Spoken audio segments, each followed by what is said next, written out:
تبارك الذي بيده الملك وهو على كل شيء قدير.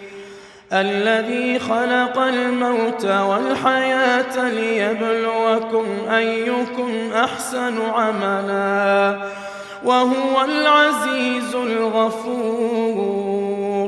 الذي خلق 7 سماوات طباقا ما ترى في خلق الرحمن من تفاوت فارجع البصر هل ترى من فطور ثم ارجع البصر كرتين ينقلب إليك البصر خاسئا وهو حسير.